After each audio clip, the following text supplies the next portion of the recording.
हम लोग देख रहे हैं विजन आईएएस मंथली मैगजीन सितंबर की स्टार्ट कर रहे हैं। देखिए अगस्त की वो अभी हमारी कंप्लीट नहीं हुई है, लेकिन हम उसे भी कंप्लीट करेंगे और सितंबर की भी कंप्लीट करेंगे।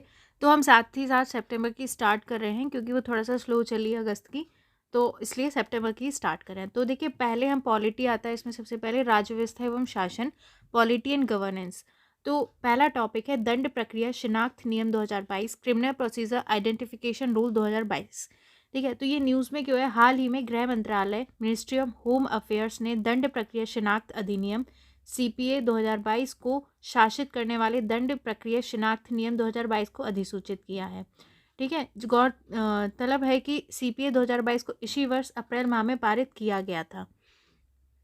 तो देखिए जो हमारा गृह मंत्रालय है उसने जो दंड प्रक्रिया शिनाख्त अधिनियम, ठीक है, अधिनियम जो है 2022 का, उसको शासित करने वाले दंड प्रक्रिया शिनाख्त नियम रूल्स बनाए हैं। ठीक है, रूल्स अधिसूचित किए हैं, मतलब अधिनियम को शासित करने वाले रूल्स अधिसूचित किए हैं। गौरतलब है कि सीपीए 2022 को इसी वर्ष अप्रैल माह में पारित किया गया था।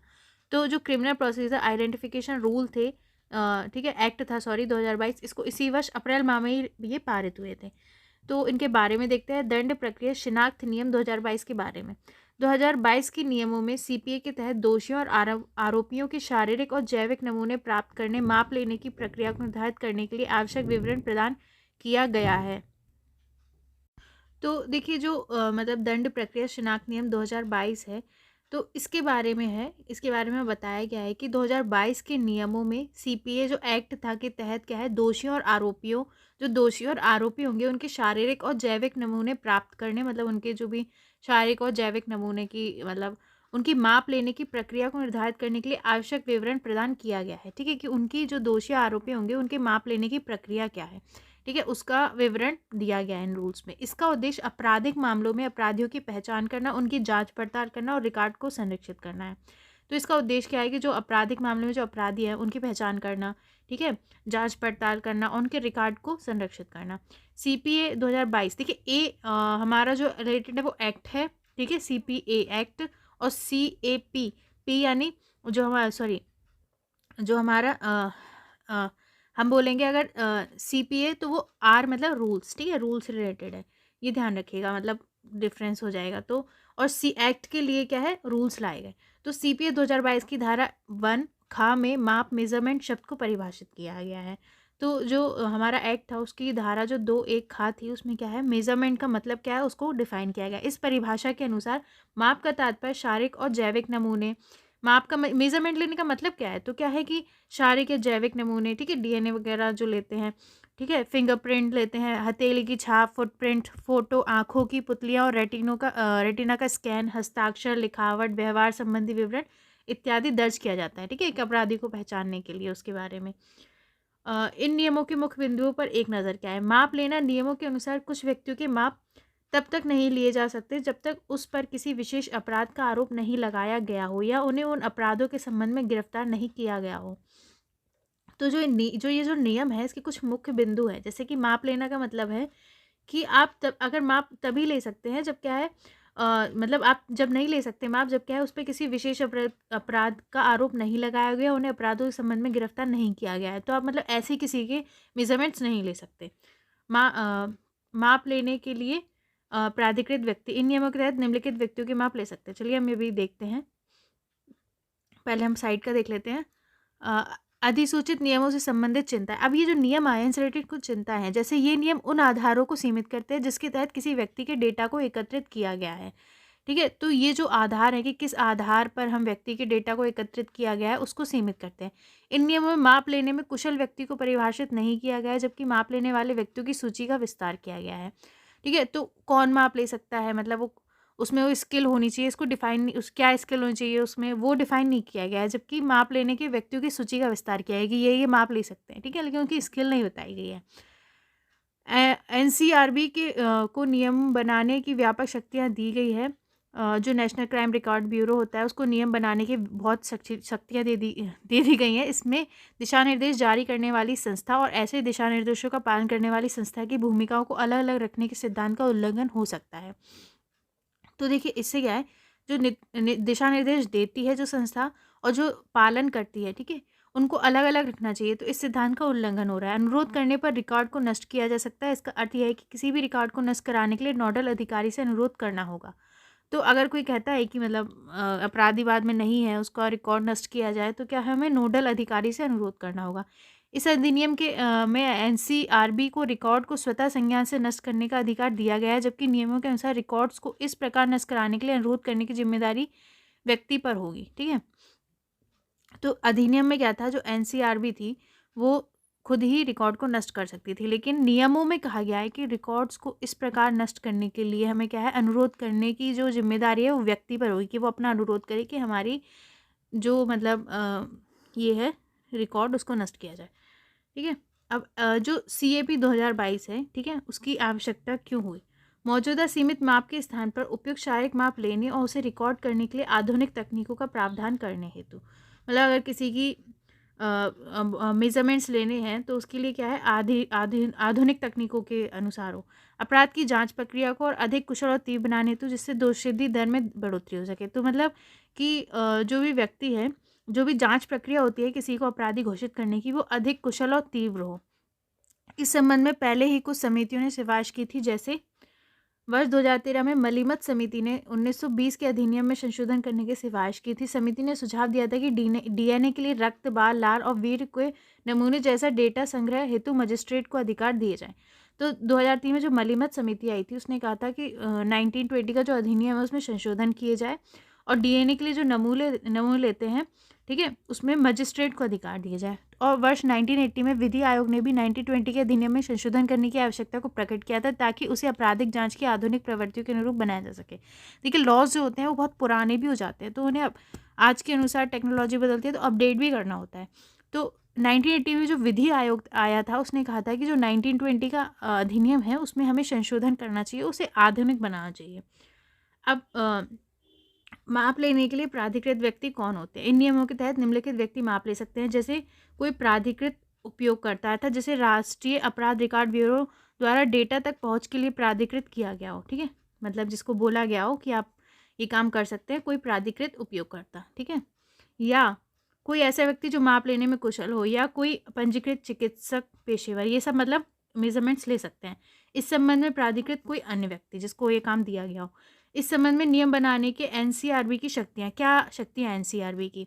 गृह मंत्रालय के तहत एनसीआरबी राज्यों को निर्देश देगा कि सूचना को कैसे एकत्रित और भंडारित करना है। तो ये जो रूल्स हैं, ठीक है, उनको बनाने में एनसीआरबी की क्या शक्तियाँ हैं कि वो गृह मंत्रालय के तहत क्या है कि जो एनसीआरबी है वो राज्य को क्या है, निर्देश देगा कि सूचना को कैसे एकत्रित करना है और कैसे उसका भंडार करना है। दंड, इस अधिनियम के तहत एकत्रित किए गए डेटा तक अनधिकृत पहुंच, वितरण और साझा करने का कोई भी कार्य भारतीय दंड संहिता 1860 और सूचना प्रौद्योगिकी अधिनियम 2000 के प्रावधानों के अनुसार दंडनीय होगा। देखिए, अगर इस अधिनियम के तहत जो भी डेटा एकत्रित किया जाता है, अगर उसकी मतलब गलत पहुंच या वितरण किया जाए, तो जो भारतीय दंड संहिता है या जो सूचना प्रौद्योगिकी अधिनियम है उनके अनुसार दंड मिलेगा। दंड प्रक्रिया शिनाख्त अधिनियम CPA 2022 के बारे में, अब ये अधिनियम के बारे में, यह अधिनियम बंदी शिनाख्त अधिनियम 1920 की जगह लाया गया। तो देखिए, मैंने बताया लॉज पुराने हो जाते हैं। जो बंदी शिनाख्त अधिनियम है उसकी जगह ये दंड प्रक्रिया शिनाख्त अधिनियम 2022 लाया गया। बंदी शिनाख्त अधिनियम 1920 को दोषी व्यक्तियों और आरोपियों के माप और फोटोग्राफ लेने हेतु पारित किया गया था। ठीक है, तो जो हमारा पुराना लॉ था उसमें क्या है, दोषी व्यक्ति और आरोपियों के जो माप और फोटोग्राफ लेने हेतु पारित किया गया था। मतलब ये जो एक्ट था बंदी शिनाख्त अधिनियम 1920, इसको क्या है, दोषी व्यक्तियों और आरोपियों के माप और फोटोग्राफ लेने हेतु पारित किया गया था, तो इसलिए ये पारित हुआ था एक्ट। वर्ष 2022 का अधिनियम कानूनों के प्रावधानों के तहत किए जा सकने वाले माप के दायरे और कार्यक्षेत्र का विस्तार करता है। तो जो 2022 है वो क्या है, एक्ट जो 2022 का जो एक्ट है वो कानूनों के प्रावधानों के तहत मतलब और मेजरमेंट लेने के जो दायरे हैं और कार्यक्षेत्र है उसका विस्तार करता है। इसका उद्देश्य अपराध में शामिल व्यक्ति की विशिष्ट पहचान सुनिश्चित करना, इससे आपराधिक मामले को सुलझाने में जांच एजेंसियों को मदद मिलेगी। तो देखिए, अब आधुनिक टेक्नोलॉजी आ गई है बहुत सारी, तो अब क्या है कि कैसे कैसे मेजरमेंट ले सकते हैं उसको बढ़ाया गया। ठीक है, उनके तरीकों को। तो इसका उद्देश्य है कि जो अपराध में जो शामिल व्यक्ति होते हैं उनकी विशिष्ट पहचान सुनिश्चित करना, और इससे आपराधिक मामलों को सुलझाने में जो जांच एजेंसी है उनको ज़्यादा मदद मिलेगी। CPA 2022 के कुछ प्रावधानों पर एक नज़र। कुछ प्रावधानों के दायरे का विस्तार। इस अधिनियम में निम्नलिखित से संबंधित दायरों का विस्तार किया गया। माप के रूप में लिए जाने वाले डेटा का प्रकार, ठीक है। तो कुछ प्रावधान थे, उनका विस्तार किया गया। जैसे क्या है, जैसे माप के रूप में लिए जाने वाले डेटा का डिफरेंट टाइप्स, ठीक है। वे व्यक्ति जिनसे ऐसा डेटा लिया जा सकता है। हमारा एक्ट था 2022, उसके कुछ प्रावधानों में उनका विस्तार किया गया। जैसे पहला मैं आपको बताया कि माप के रूप में लिए जाने वाले डेटा का प्रकार। तो माप के लिए कितना कैसा डेटा लिया जा सकता है, उसके टाइप, ठीक है, उसका विस्तार किया गया। वे व्यक्ति जिनसे ऐसा डेटा लिया जा सकता है, ठीक है, उन व्यक्ति जिनसे ऐसा डेटा लिया जा सकता है, उनका विस्तार किया गया। वह प्राधिकारी जो इस तरह का डेटा लेने के लिए आदेश दे सकता है, और नियम बनाने की शक्ति, इन सब का क्या है, विस्तार किया गया। एकत्र किए गए डेटा का संरक्षण। अधिनियम के अनुसार एकत्र किए गए डेटा को उसे एकत्रित करने की तिथि से 75 वर्षों तक डिजिटल या इलेक्ट्रॉनिक रूप से सुरक्षित रखा जाएगा। तो जो डेटा एकत्रित किया जाएगा उसको क्या है, एकत्रित करने की डेट से 75 वर्षों तक डिजिटल या इलेक्ट्रॉनिक रूप से रख सकते हैं सुरक्षित। जो हमारा एक्ट है 2022 का, इसके तहत उन व्यक्तियों के रिकॉर्ड को नष्ट कर दिया जाएगा जिन्हें पहले दोषी नहीं ठहराया गया था और जिन्हें बिना मुकदमे के रिहा या मुक्त कर दिया गया है या न्यायालय द्वारा बरी कर दिया गया है। ऑब्वियसली जिनको बरी कर दिया गया है उनका जो रिकॉर्ड है वो नष्ट कर देंगे। विवरण देने से मना करना। विवरण देने से मना करना, इसके लिए इनकार करना जो है भारतीय दंड संहिता 1860 के तहत अपराध माना जाएगा। अगर आप कोई विवरण देने से मना करता है तो वो एक अपराध है। एनसीआरबी की भूमिका। एनसीआरबी को अधिनियम के दायरे में आने वाले व्यक्तियों से संबंधित विवरण एकत्र करने की शक्ति दी गई है। एनसीआरबी यह विवरण राज्य सरकारों, संघ राज्य क्षेत्रों के प्रशासन या कानून लागू करने वाली अन्य एजेंसियों से एकत्र कर सकता है। तो जो हमारा एनसीआरबी है वो इस अधिनियम में, इस एक्ट के दायरे में क्या कर सकता है, जो भी व्यक्ति है उनका विवरण एकत्र कर सकता है, ठीक है। और ये विवरण जो है राज्य सरकारों, संघ राज्य क्षेत्र के प्रशासन व कानून लागू करने वाली अन्य एजेंसियों से एकत्र कर सकता है। इस अधिनियम के तहत एनसीआरबी के अन्य कार्यों में उसके द्वारा एकत्र किए गए डेटा या विवरण का भंडारण, प्रसंस्करण, प्रसार से नष्ट करना शामिल है, ठीक है। तो जो एनसीआरबी है वो क्या कर सकता है, डेटा का स्टोर कर सकता है, प्रोसेस कर सकता है, ठीक है, उसे नष्ट कर सकता है। अब देखिए 1920 के अधिनियम और 2022 के अधिनियम के प्रमुख प्रावधानों की तुलना। अब यहाँ पे मतलब चेंज बताया गया है, ठीक है। एनसीआरबी का फुल फॉर्म है नेशनल क्राइम रिकॉर्ड ब्यूरो, मैंने आपको बताया था, ठीक है। कौन सा डेटा एकत्र किया जा सकता है, तो जो 1920 का एक्ट था उसमें था फिंगरप्रिंट, फुल प्रिंट या फोटोग्राफ, ठीक है। और देखिए उस टाइम पे जो भी टेक्नोलॉजी होगी उसके अकॉर्डिंग कि फिंगरप्रिंट, फुटप्रिंट या फोटोग्राफ। लेकिन 2022 के अधिनियम में क्या है कि जैविक नमूने उनका विश्लेषण, ठीक है, डीएनए वगैरह ले सकते हैं। आइरिस, आँख की पुतली, रेटिना, दृष्टिपटल स्कैन, ठीक है, आइरिस जो हमारी आँख का रेटिना वगैरह होता है उसका स्कैन। व्यवहारगत विशेषताओं जैसे कि हस्ताक्षर और लिखावट, हैंड राइटिंग। दंड प्रक्रिया संहिता सीआरपीसी की धारा 53 और 53A के तहत किए जाने वाले परीक्षण, इसमें रक्त, वीर, बाल के नमूने, स्वैब और डीएनए प्रोफाइलिंग आदि जैसे विश्लेषण शामिल हैं, ठीक। तो ये सारी चीज़ें इस तरीके से मतलब किसी अपराधी का इन सब चीज़ों से उसका नमूने ले सकते हैं। किन व्यक्तियों के डेटा एकत्र किए जा सकते हैं, तो 1920 में था ऐसे व्यक्ति जिन्हें 1 वर्ष या उससे अधिक के कठोर कारावास से दंडनीय अपराध के लिए दोषी ठहराया गया है, गिरफ्तार किया गया है। तो ऐसे व्यक्ति जो क्या है उन्हें 1 वर्ष या उससे अधिक का कठोर कारावास मिला है। ऐसे व्यक्ति जिन्हें अच्छा व्यवहार करने या शांति बनाए रखने की गारंटी देनी पड़ती है, ठीक है। मजिस्ट्रेट अन्य मामलों में आपराधिक जांच के मदद के लिए गिरफ्तार किए गए किसी व्यक्ति का डेटा लेने के आदेश दे सकता है। तो जो मजिस्ट्रेट है, ठीक है, वो अपराध की जांच की मदद के लिए क्या है, गिरफ्तार किए गए किसी व्यक्ति का डेटा लेने के लिए आदेश दे सकता है। अब जो 2022 का एक्ट था उसमें क्या क्या है, किसी भी अपराध के लिए दोषी ठहराए गए या गिरफ्तार किए गए व्यक्ति से, ठीक है, मतलब उसके नमूने ले सकते हैं, उनके ठीक है, उनके डेटा एकत्र कर सकते हैं जो अपराध के लिए दोषी ठहराया गया है, गिरफ्तार किया गया। हालांकि बलपूर्वक जैविक नमूने केवल ऐसे व्यक्तियों से ही लिए जा सकते हैं जिसे किसी महिला या बच्चे के विरुद्ध अपराध के लिए गिरफ्तार किया गया हो। देखिए अब आप ज़बरदस्ती भी किसी के सैंपल्स नहीं ले सकते। जब ले सकते हैं ये बता रहे हैं ज़बरदस्ती, जब क्या है कि वो महिला और बच्चे के विरुद्ध अपराध के लिए गिरफ्तार हो। यह ऐसे मामले में भी किया जा सकता है जब किसी अपराध के लिए न्यूनतम सज़ा 7 वर्ष की कैद है, ठीक है। अगर उसे न्यूनतम सज़ा 7 वर्ष की मिल रही है तो उस अपराध के लिए भी ऐसा किया जा सकता है। किसी प्रिवेंटिव डिटेंशन, निवारक निरोध कानून के अंतर्गत हिरासत में लिए गए व्यक्ति से, अगर किसी व्यक्ति को क्या है प्रिवेंटिव डिटेंशन, निवारक निरोध कानून के अंतर्गत हिरासत में लिया गया है। मजिस्ट्रेट के आदेश पर जांच में मदद के लिए किसी भी व्यक्ति से, केवल गिरफ्तार व्यक्ति से नहीं। तो जो मजिस्ट्रेट के आदेश पर क्या है जांच में मदद के लिए किसी भी व्यक्ति से ले सकते हैं, केवल गिरफ्तार मतलब जिसको गिरफ्तार किया है सिर्फ उससे ही नहीं।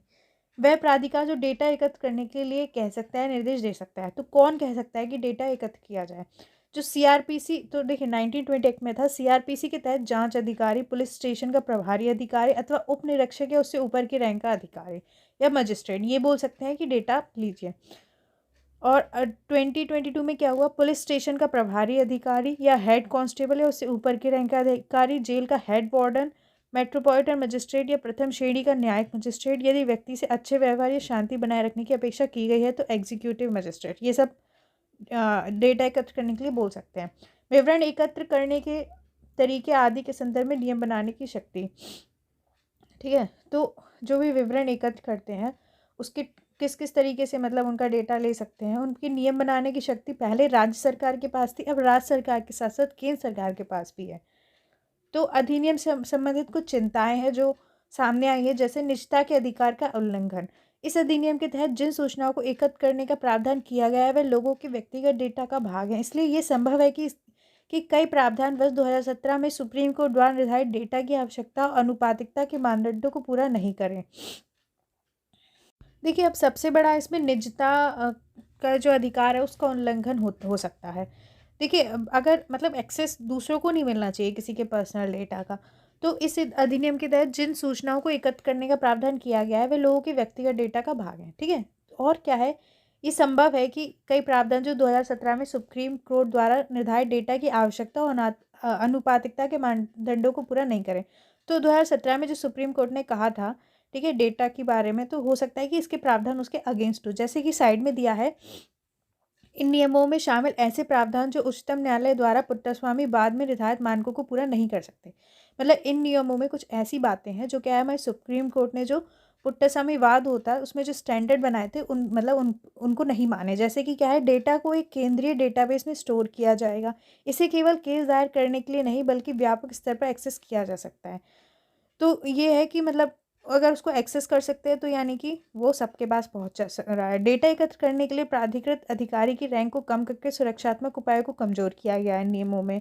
डेटा को 75 वर्षों के लिए स्टोर किया जाएगा, दूसरे शब्दों में जीवन भर के लिए। तो यहाँ पे ये इनका उल्लंघन कर रहे हैं। ठीक है, सुप्रीम कोर्ट की बात का। अब जो है हमारा बलपूर्वक डेटा एकत्र करने का प्रावधान, इस अधिनियम में माप देने का विरोध करने और उससे इनकार करने को आपराधिक कृत्य माना गया है। सबसे बड़ी बात, अगर कोई बोलता है कि हमें अपने मेजरमेंट्स नहीं देने हैं तो क्या है, उसको एक आपराधिक कृत्य माना गया। इस तरह प्रावधान संविधान के आर्टिकल 20 क्लॉज 3 का उल्लंघन है। इस अनुच्छेद में मूल अधिकार दिया गया है कि किसी व्यक्ति को स्वयं के विरुद्ध साक्षियों ने गवाही देने के लिए मजबूर नहीं किया जाएगा। ठीक है, अगर आप बोलते हैं कि हम अपने मेजरमेंट नहीं देंगे तो एक आपराधिक कृत्य मानते हैं।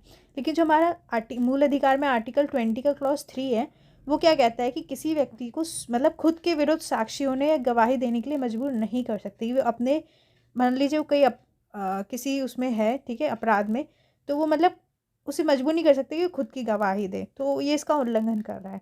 कानून के दुरुपयोग की संभावना को बढ़ाता है। यह अधिनियम ऐसे व्यक्ति के माप एकत्रित करने की भी अनुमति देता है जिन्हें मामूली अपराधों सहित किसी भी अपराध के लिए दोषी ठहराया गया है या गिरफ्तार किया गया है।